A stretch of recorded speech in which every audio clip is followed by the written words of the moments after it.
Exactly all of that. All right. What do we know about the kidney? Anatomy, at least?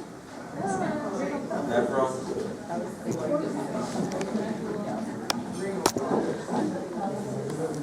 What is the kidney? What is what would define a kidney if your 5-year-old niece asked you? Water filter. Right, filters, right? Filters what? Your blood. Specifically your plasma, right? And then as it does that, it reabsorbs a lot of what it excretes. And the reason is because you don't want to lose everything, or you'll get very dehydrated. So it's a fancy, very, very old filter that is trying to get rid of your waste, your metabolic waste, just like you take a crap, you have to pee. But at the same time, it's trying to reabsorb a bunch of the nutrients back into your blood so that you don't lose them. Make sense?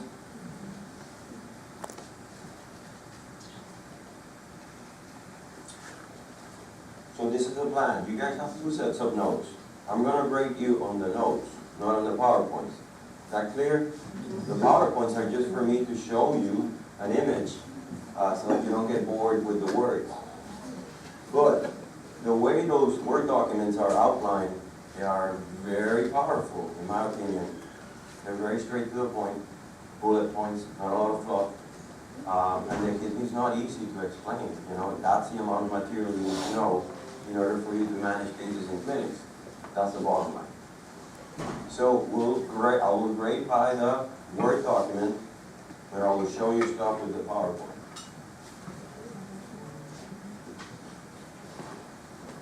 Does everyone have a copy of the Word document? Yeah? Yes.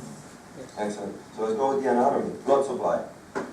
20% of your cardiac output kidneys receive 20% of your cardiac output. That's a lot, and that's at any given time. So 20% of the time, your blood is being filtered by the nephrons. And what are the blood supplies? Afferent and efferent. Which one is which? A is the beginning, right? So A towards, efferent away. Okay? Effector. Afferent is always a sensory input in a nerve. Efferent is the effector, the one that goes to the muscle. So same thing with the artery. Easy, right?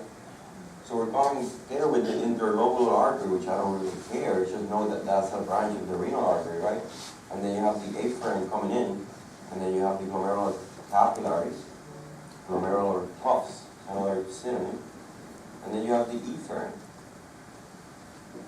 So it's kind of like a high density type of blood supply, which serves a great purpose in filtering blood right there, right? And then you have a receiving end, where you have an outpocketing of which tubule? The proximal convoluted tubule, and it's grabbing the fluid that's emerging from the capillary. Okay.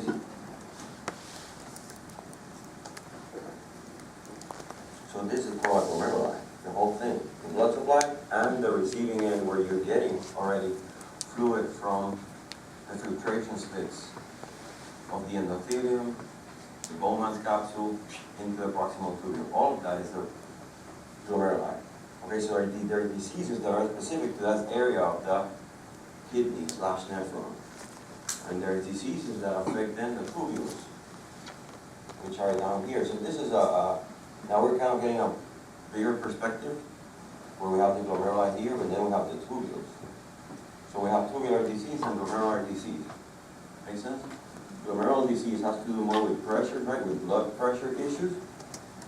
Tubular disease has to do more with infectious toxins. So I'm helping you out. This is all going to make sense, hopefully, by the time Dr. Martin comes in and does this. Not me, I'm just preparing you. Any questions so far? We're good? So what's the vasa recta? Branches of the efferent arteriole. So now the afferent makes the glomeruli, efferent branches out or leaves, and now it creates, let me see if I can trace it here. Efferent coming out. Peritubular capillaries. You see all of this capillary mesh along the tubules? Peritubular. Important, crucial, huge.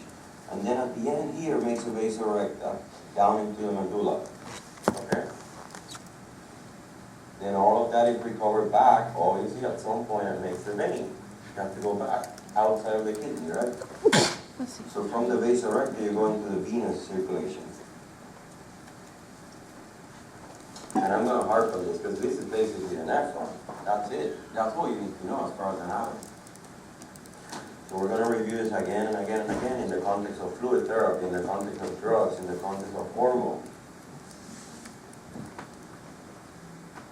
All right, so when I ask what is a nephron, glomerulus and renal tubules. Okay? And the kidneys are made of bazillions of nephrons. And when you get renal failure, you have loss of nephrons, loss of mass of nephrons, right? How much mass do you need to lose before I see an elevation in PUN and creatinine? 75% of your nephrons have to be wiped out bilaterally, before you even see an elevation in our lab work. That's a problem, right? We have to live with that. My job is to kind of like outline those specific things so that you get a solid idea of how to work a case in clinics. All right, let's turn to page 2.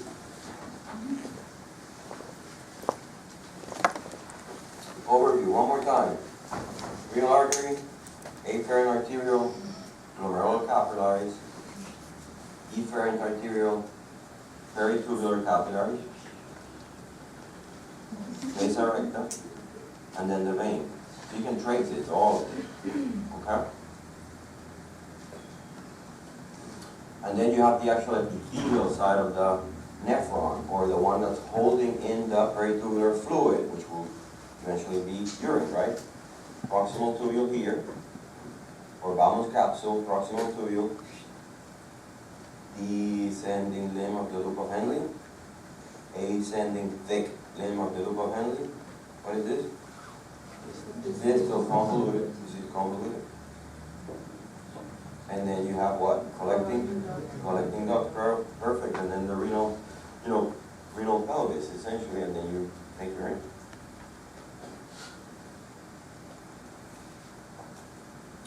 All right. Let me skip one slide here to show you the renal nerves, which are important. All right, so this is a blow up of the glomeruli again. See here the Bowman's capsule, proximal convoluted tubule going away from us. Afferent arterial, glomerular capillaries, efferent. And look at here, you have sympathetic nerves. So the sympathetic system has a big input on the glomeruli. And in this image, it only shows it on the afferent arterial, but there's also an innervation on the efferent arterial. Why is that important? Why would you need sympathetic nerves input? So, for GFR, meaning to constrict and dilate when you need to, according to needs. So the kidney has this, and the brain also has this ability to control its own blood flow despite whatever systemic blood pressures you have. And that's how it does it. It can constrict and relax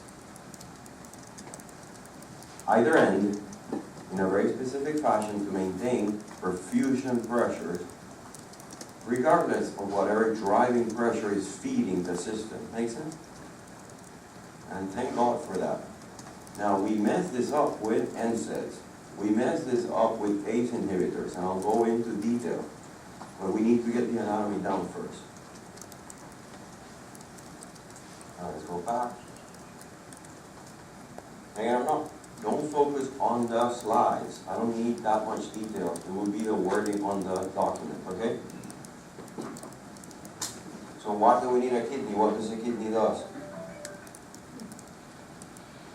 An intern is called. Should I answer? Yes. No. There you go, wait. Alright, you guys are more important. Alright, so why do we need the kidneys? We mentioned this already in section, so I'm in section 2A. We're filtering out, right? But at some point when we filter out mainly water from the plasma, right? We also filter out electrolytes, sodium, we filter out glucose, we filter out some amino acids, and they have to be reabsorbed. So the job of the tubule is to reabsorb those electrolytes and those substances back into the circulation. Otherwise, we would be very dehydrated, hyponatremic, no amino acid in our blood, hypoglycemic, you name it. It would be a disaster. But it's the only mechanism that has been proven to get rid of your waste. When I say waste, I say creatinine, I say urea, I say acids.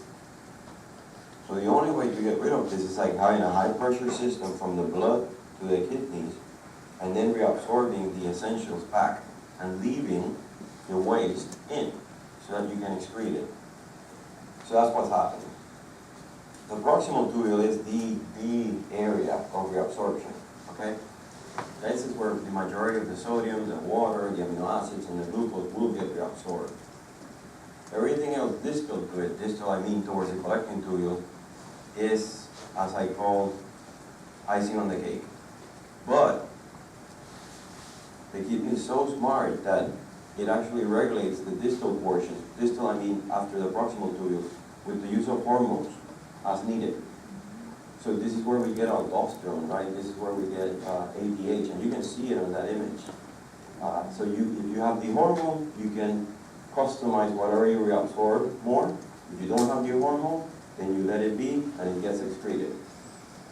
So in times of hypovolemia, hypotension, in times of being really thirsty, all of this rest of the tubule beyond the proximal tubule gets impacted by hormones. But the majority of the, let's call it passive reabsorption, occurs in the proximal tubule.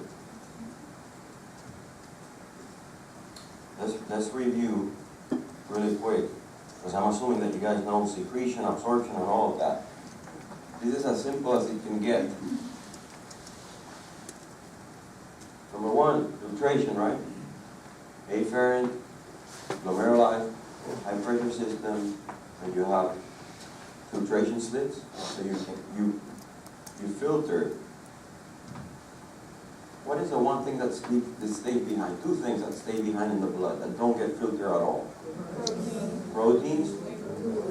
Glucose does get, you have some glucose in the urine.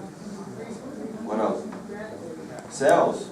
So you don't filter out white cells, you don't filter out red cells. Right? So if you see that in the urine, we have a problem, no? So cells stay in the blood, and proteins. They're too big, hopefully. That's important. So everything else gets filtrated. Now, you're in the tubules, right? And obviously, it's a very simplified graph of the tubules. But now in point 2, you get reabsorption, right? You're going back into the blood supply through the peritubular capillaries. But those suckers can do the opposite, right? You can secrete substances from the blood to the lumen of the tubule. So that's number 3. And then number 4, ultimately you excrete. You go out of the tubules into the real world. Okay? So then the equation below is as simple as it sounds. It's important. Excretion equals filtration minus reabsorption plus secretions. So it's not a one-way ticket that something gets reabsorbed and that's it. Some things get reabsorbed and then get secreted at a more distal portion of the tubule. Why? I don't know. It's just the body has to fine-tune things, right? And that's how it does it. Any questions on this? All right.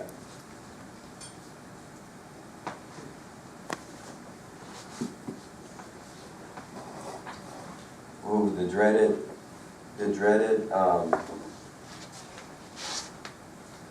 I hate this, the counter-current mechanism. Like, I never got it, I still don't get it. I don't think it's important for now, but conceptually, let's grasp. This is the way that you can reabsorb water. So we mess this system up. This is important when we give fluid therapy.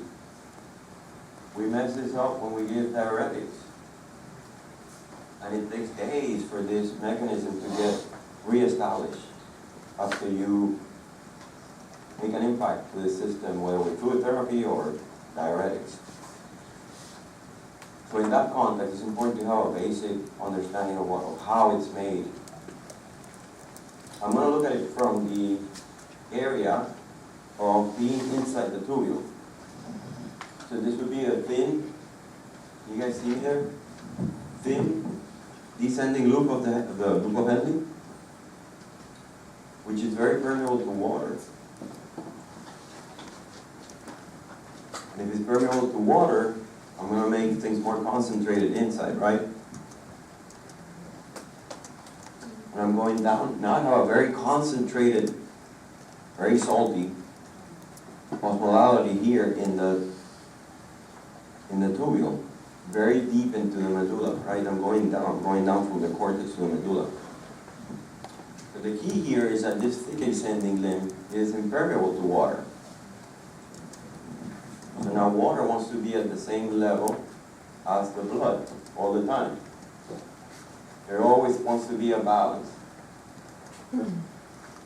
So what happens now, because water can leave, then electrolytes leave. Now we have a submarine. So water wants to leave, and then as it goes up, from the thick ascending to the distal convoluted tubule, my fluid gets diluted again. And this is important because now I have to look at it from the blood side. You're like, why the heck does that matter? Well, because it's a counter current mechanism. Now the blood is flowing in the opposite direction. So as I'm pumping electrolytes into the descending portion here of the vasa recta, which is opposite to the ascending portion of the loop of Henle, right? It's counter current. It's flowing in different directions, opposite directions. Now I'm doing the opposite. I'm concentrating more electrolytes down here in the blood. And as I'm going up, because this area is permeable to water, I can dilute it again. So there's always a driving force for water to leave the thin ascending limb and electrolytes to leave the thick ascending limb. And where does it go? It goes into the bloodstream. And so both of them feed on one another. I think the important thing to remember is that, by the way, this is the same way you dialyze a patient.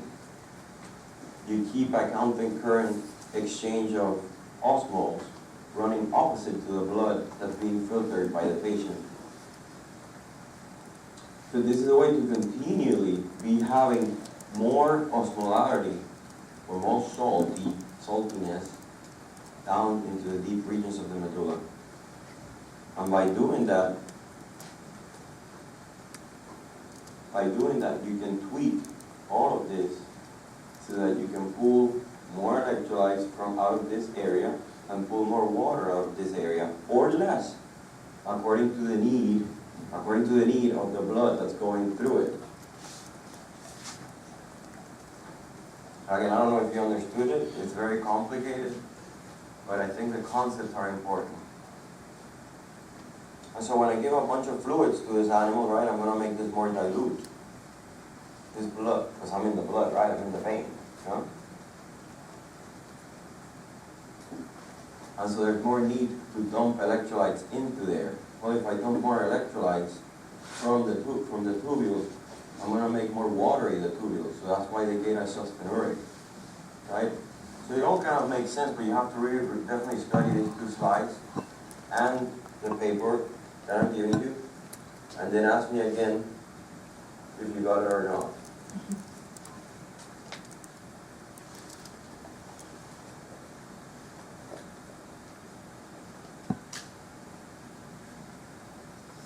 So I said diuretics affect this, right? Where does furosemide work?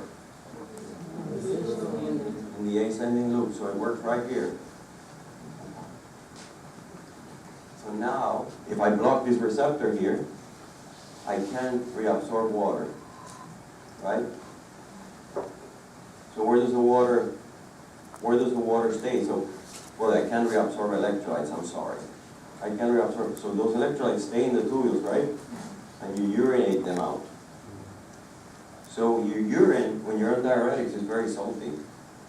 And it's not uncommon for the patient to become hyponatremic, hypokalemic, hypochloremic, right? Because you're not reabsorbing them. Make sense? But it is these electrolytes that allow water to come in on the other side. So now I'm not reabsorbing water either. I don't have a driving force to reabsorb water. So guess what? Water stays in the tubule. So your urine will have more water, that's diuretic, and more salt, natriuretic, and more potassium, caliuretic, when you have furosemide on board. And it's because of blocking this receptor. I think that's a better way of explaining this mechanism is when you impact it. So loop diuretics are very powerful because they mess up that area of the thick ascending current.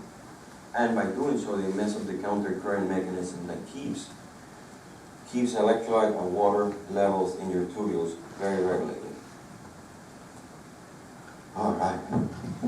That was tough. Let's talk a little bit about hormones. So which hormones are important?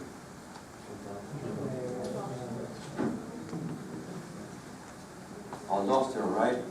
Where does aldosterone come from? No, the adrenal gland, the cortex, right? But what is an Addisonian dog? I don't think there are many cats with Addisons.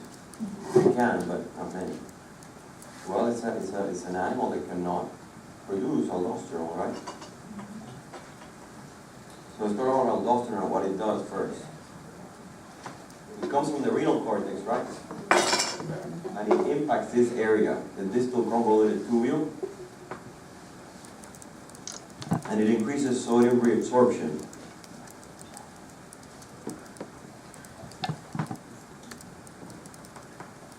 Now, when it says that, you have to be careful about reading this. If it's reabsorbing, it's taking it out of the tubule, right, out into the bloodstream. So it's this one here, sodium.